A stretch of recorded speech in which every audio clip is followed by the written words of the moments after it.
Chers auditeurs, chers internautes, c'est avec plaisir que nous vous retrouvons autour de l'étude de la parole de Dieu. Et notre thématique de cette semaine s'intitule « L'éducation en art et en sciences ».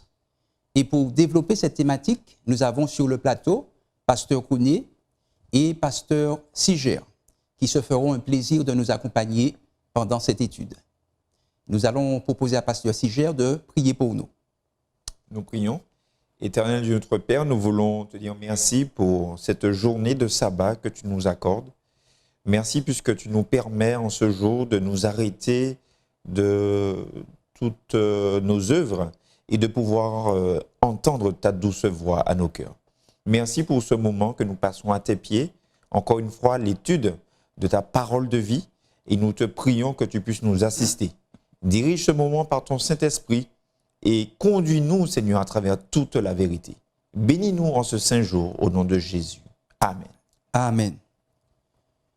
L'éducation comprend ce que l'on a appelé les arts et les sciences. Mais quand on enseigne, ou que l'on apprend les arts et les sciences, d'un point de vue biblique, qu'est-ce que cela implique? Quelle contribution l'éducation chrétienne peut-elle apporter aux arts et en sciences? Peuvent-ils être associés? Aujourd'hui, nous allons considérer quelques principes sous-jacents à la manière dont nous pourrions enseigner les arts et les sciences tout en tenant compte de nos valeurs chrétiennes. Alors, je voudrais attirer votre attention sur un texte qui se trouve dans Romains chapitre 1er, versets 18 à 21. Donc, l'auteur s'exprime ici en ces termes en disant: en effet, au verset 20, les perfections invisibles de Dieu, sa puissance éternelle et sa divinité, se voient comme à l'œil depuis la création du monde quand on les considère dans ses ouvrages. Ils sont donc inexcusables. Alors, je vais surligner le mot ici, inexcusable. Lorsque l'on considère ce texte-là, on a le sentiment que l'athéisme, ce courant qui fait quand même beaucoup d'adeptes, on peut se demander comment est-ce que l'athéisme peut encore tenir face à une telle déclaration aussi fracassante de la part du prophète. Pasteur Kouné. Alors, au sens large, quand on parle de l'athéisme, on peut le définir comme l'absence ou le refus de toute croyance en quelque divinité que ce soit, et en particulier d'un Dieu qui est unique et transcendant, créateur du monde. C'est une opposition au théisme. D'où donc la tentative de l'athéisme et les hypothèses pour argumenter en faveur d'un univers, d'un monde, de la vie et notamment d'un être humain venu à l'existence par tout autre moyen que celui d'un Dieu créateur et dispensateur de la vie. D'autant que la création biblique est aussi une hypothèse. Parce que nous ne pouvons rien démontrer, comme on le ferait pour des mathématiques. D'ailleurs, l'apôtre Paul dit, c'est en observant la nature, ça nous emmène à une certaine conclusion. Mais l'univers dans lequel nous sommes insérés, la nature proche de nous, lorsqu'on la contemple, lorsqu'on l'étudie, l'homme lui-même, hein, vous et moi, eh bien, dans son être, eh bien, on constate l'existence. On se dit, mais il ne peut pas ne pas y avoir un créateur, quelqu'un qui nous a amenés à l'existence. C'est sûr qu'on peut l'affirmer. Mais l'athéisme, celui qui ne veut pas admettre qu'il y a un Dieu créateur, il dit non, il faut pouvoir en faire la démonstration quelconque. Et donc, dans le cadre des êtres humains, il y a donc un choix à faire. Un choix que tout être humain doit faire. Soit il croit en un Dieu créateur, sur la base de la constatation, comme dit l'apôtre Paul, de la construction de l'univers, de l'homme, ou alors refuser de croire en un créateur qui serait un Dieu unique et transcendant. Et d'ailleurs, Dieu n'a pas voulu que ça ne soit pas, puisqu'il a laissé à l'homme le self-arbitre. Tout à fait. Alors, oui. Je voudrais également m'arrêter sur effectivement la suite du verset. La suite du verset, après le mot inexcusable, puisque la Bible dit, puisque ayant connu Dieu. Donc ces personnes-là, en fait, qui sont inexcusables, le sont parce qu'elles ont connu Dieu d'une certaine manière. Dieu s'est révélé à ces personnes. Donc comme elles ont connu Dieu, et ensuite la Bible emploie deux termes. Oui. Ils ne l'ont pas, premièrement, glorifié comme Dieu, comme étant le Tout-Puissant, comme étant le Créateur, comme étant le Rédempteur, Oui. comme étant la source de toute vie, de toute chose. Donc ça, c'est une première chose. Et ensuite, ils ne lui ont pas rendu grâce. C'est-à-dire qu'ils ne l'ont pas reconnu. Rendre grâce à quelqu'un, c'est quand on remercie la personne.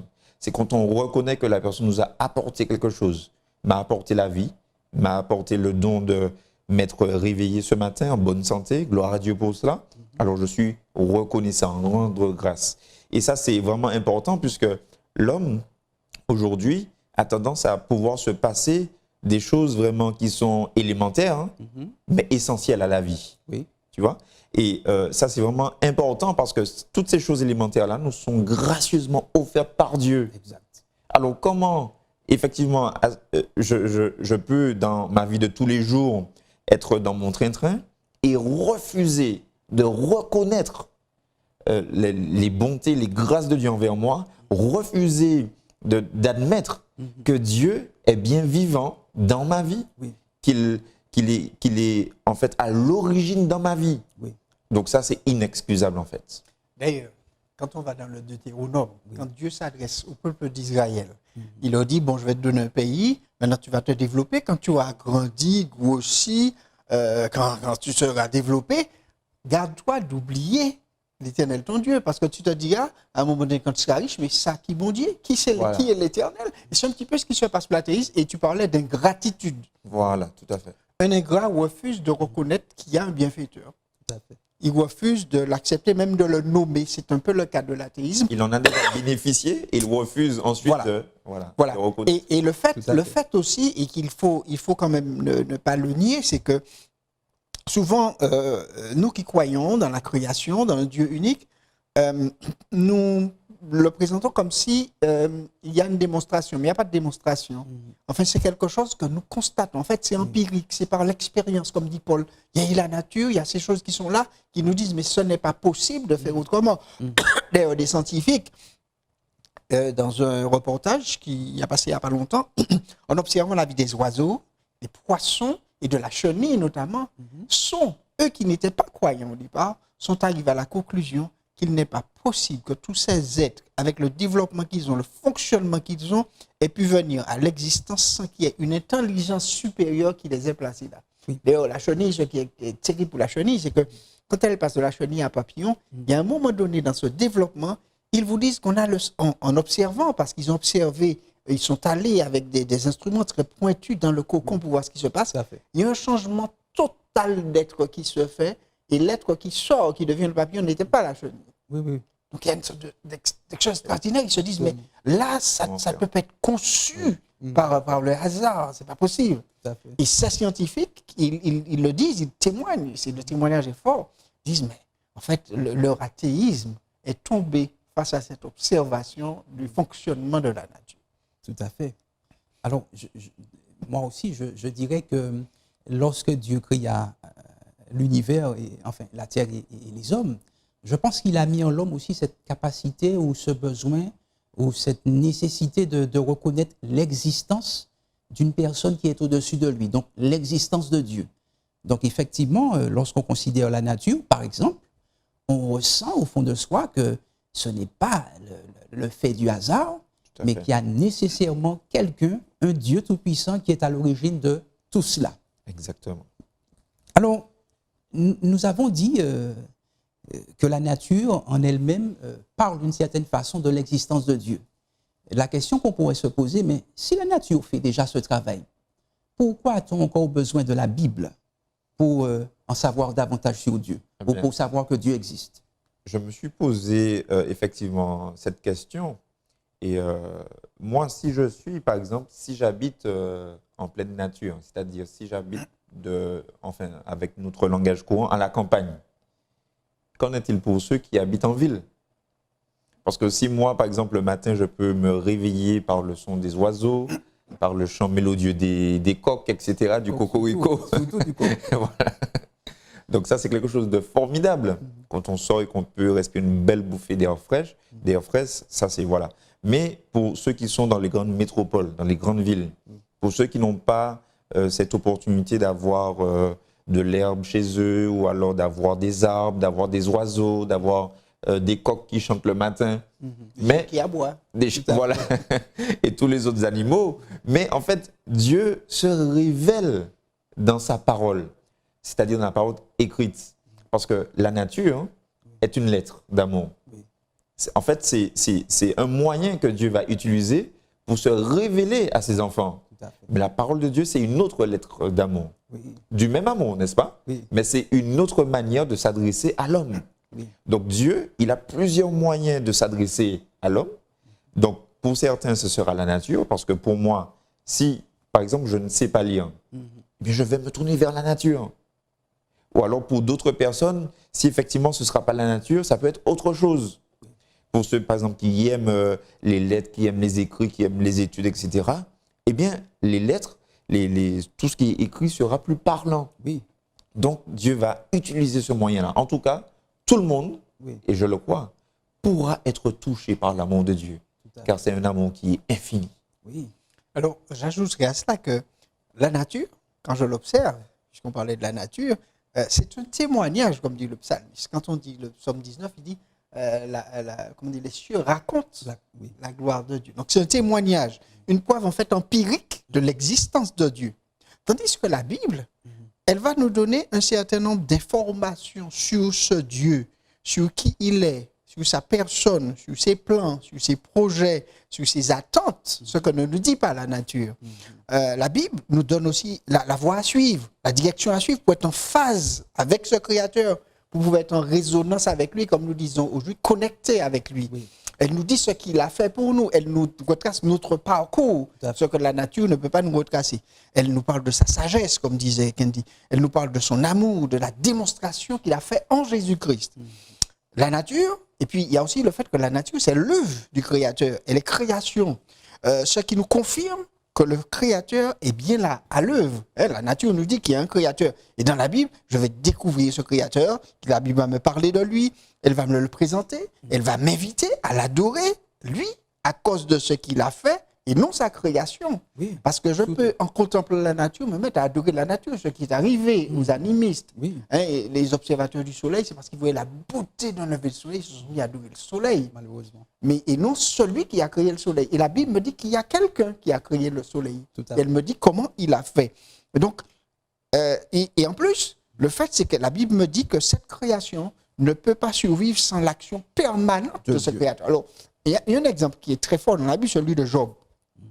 On connaît dans le livre de Job l'expérience de Job, et quand on va au chapitre 42, à la fin de l'histoire, quand finalement Dieu se révèle à Job, Job dit une phrase qui est intéressante au verset 5 et 6 du chapitre 42 du livre, il dit « Mon oreille avait entendu parler de toi, mais maintenant mon œil t'a vu, c'est pourquoi je me condamne et me repens. » Amen. La nature nous dit quelque chose sur Dieu, mais la Bible nous dit voilà qui il est. Et en nous apportant tous ces éléments dont j'ai parlé.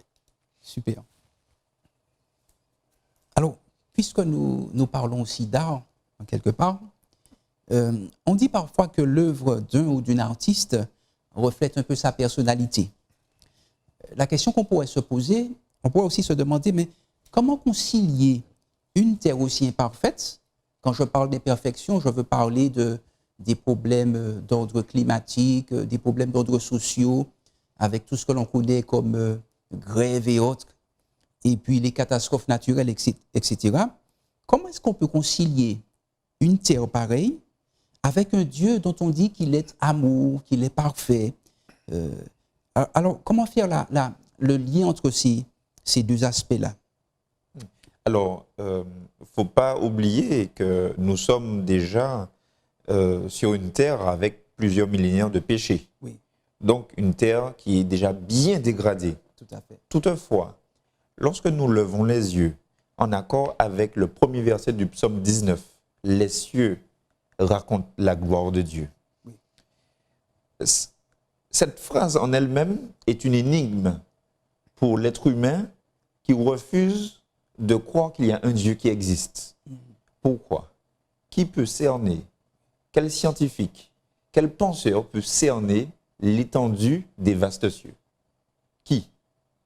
Et pourtant, la Bible ose dire que cette étendue si vaste, si grandiose, les cieux racontent. C'est-à-dire que les cieux vont s'accorder pour raconter quelque chose, un aspect de la gloire de Dieu.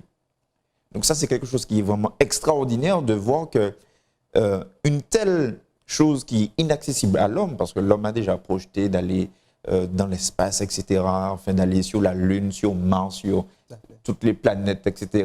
On invente des télescopes pour essayer de voyager dans l'espace, etc. Mais, en fait, quand on constate l'immensité de ce ciel, eh bien, on se dit que effectivement, il y a forcément quelqu'un.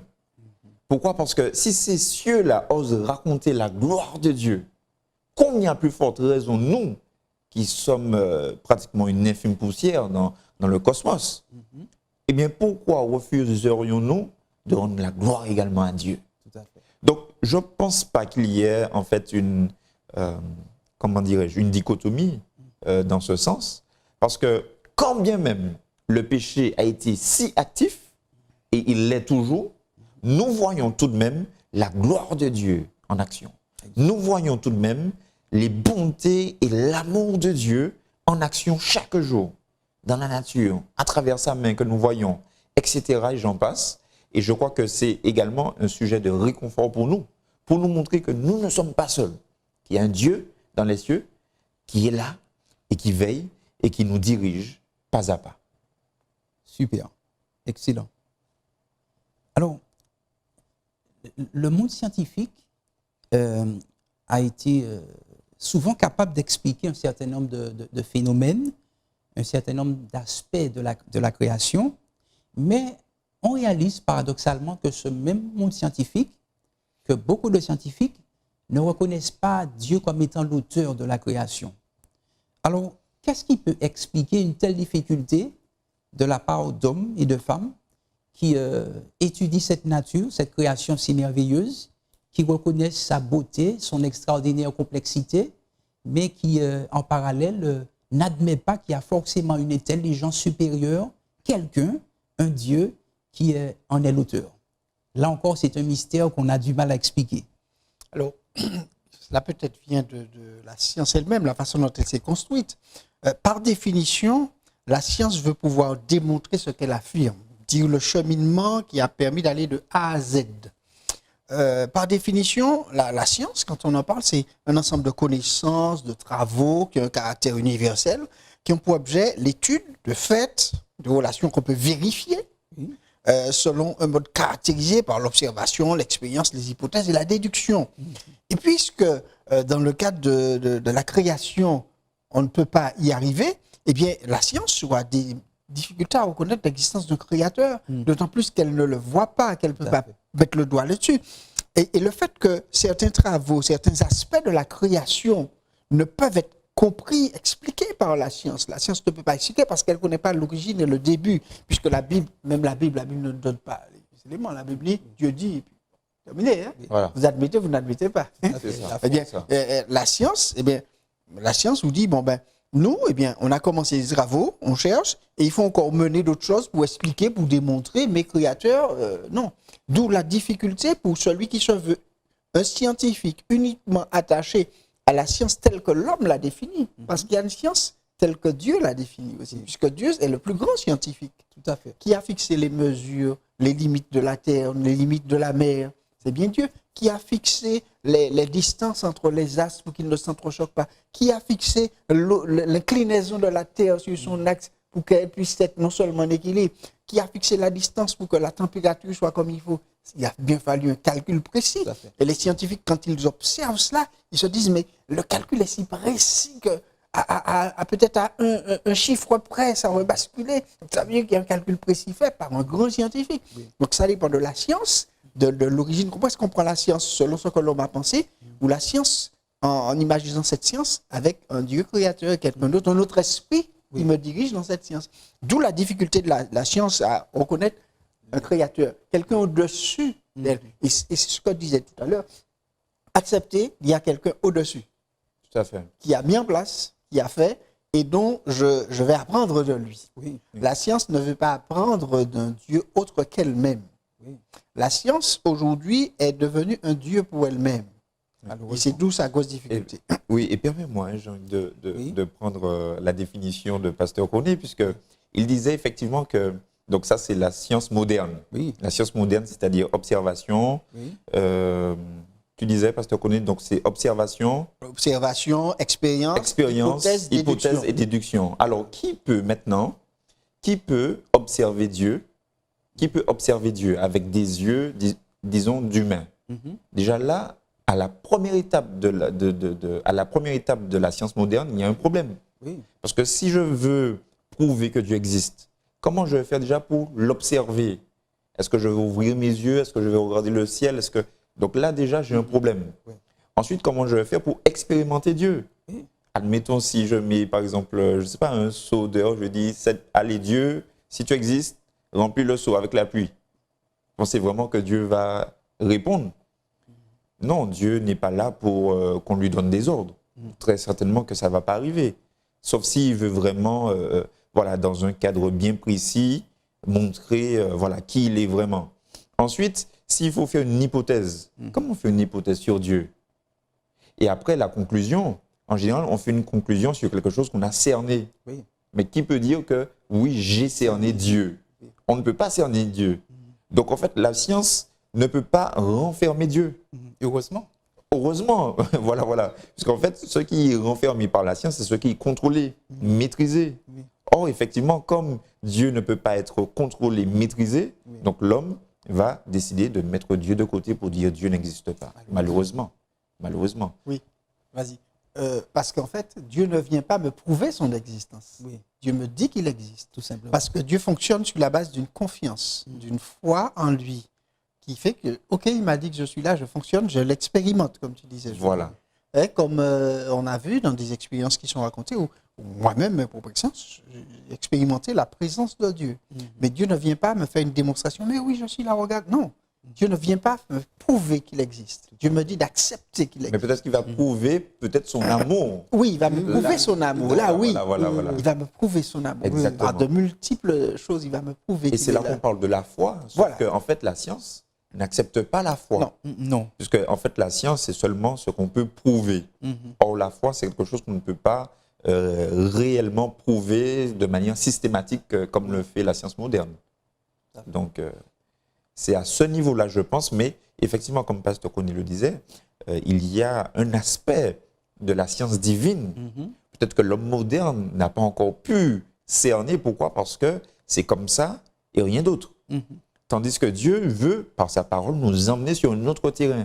Un terrain où, nous le voyons dans Proverbe 1, verset 7, que la science, que le commencement de la sagesse, c'est quoi? Mais que c'est la connaissance de Dieu. Oui, Voilà. Donc, en fait, là, nous sommes déjà dans un autre schéma. exact. Mais ça ne veut pas dire qu'on n'est pas dans la science. Oui. Parce qu'en fait, je crois que Dieu, comme tu disais, c'est lui l'origine même de la science. Bien sûr. Voilà. Et c'est cette origine que Dieu n'a pas dévoilée.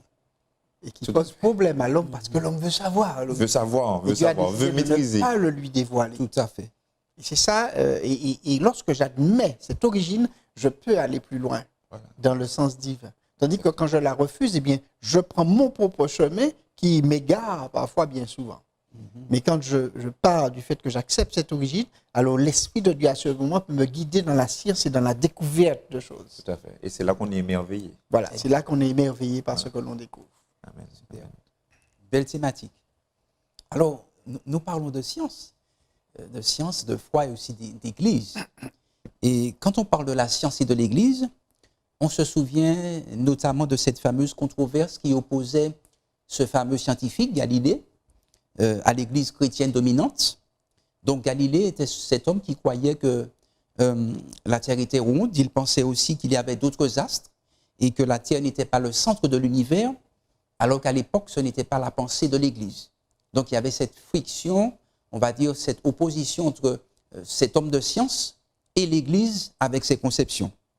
Alors, c'est vrai, l'Église avait raison de croire en l'existence d'un Créateur, mais elle avait tort de réfuter, de refuser d'accepter certaines données scientifiques. Alors la question que je voudrais vous poser, c'est comment trouver un juste équilibre entre ces croyances religieuses et les croyances scientifique? Alors, tout d'abord, il y a une chose dont il faut se rappeler, c'est que la Bible n'est pas un livre de science. Ce n'est pas son objet. Son objet n'est pas de nous décrire des processus scientifiques, de faire des démonstrations. La Bible nous affirme des choses faites par Dieu le Créateur. Elle ne nous induit pas dans des investigations, des recherches dites scientifiques. La Bible ne s'oppose pas à la science. Je dirais que ce sont deux sources d'information qui se complètent. La science va rechercher le comment, le pourquoi. La Bible va nous dire, voilà, c'est comme ça. C'est fait comme ça, sans nous donner une démonstration ou simplement nous dire tout le détail du comment. Exemple, Genèse 1, quand on prend le premier chapitre, on dit au commencement, Dieu créa les cieux et la terre. C'est un postulat, il est posé. Je l'accepte ou je ne l'accepte pas. On nous dit ensuite, Dieu dit et la chose fut. Le psalmiste dit, Dieu parle et la chose existe. Pas de démonstration. Les cieux ont été faits par la parole de l'Éternel et toute leur armée par le souffle de sa bouche, car il dit la chose arrive, il ordonne à l'Église. Somme 33, versets 6 et 9. Si l'Église de l'époque avait été attentive au discours biblique, puisque tu parlais d'opposition entre l'Église et la science, Exact. elle aurait observé que la Bible parlait du globe de la terre. Tu as parlé de Galilée. Oui. Dans Proverbe 8, 31, on parle du globe de la terre. On parle aussi de constellations, de la grande ours, des astres qui sont là. Dans Job 9, verset 9, on parle des signes du zodiaque, dans Job 38. Ça aurait évité la mise à mort de Galilée et aussi ça aurait apporté de l'humilité à l'Église, soit de se dire que tout n'a pas été dit dans la Bible et qu'en matière de science, eh bien, Dieu peut encore révéler à l'homme des choses à travers la science, exercer sous son contrôle, découvrir des choses, au lieu de se dire, bon, mais nous avons arrêté ça, ça doit être ça et pas autrement, alors que le texte biblique nous disait, mais il y a plus derrière.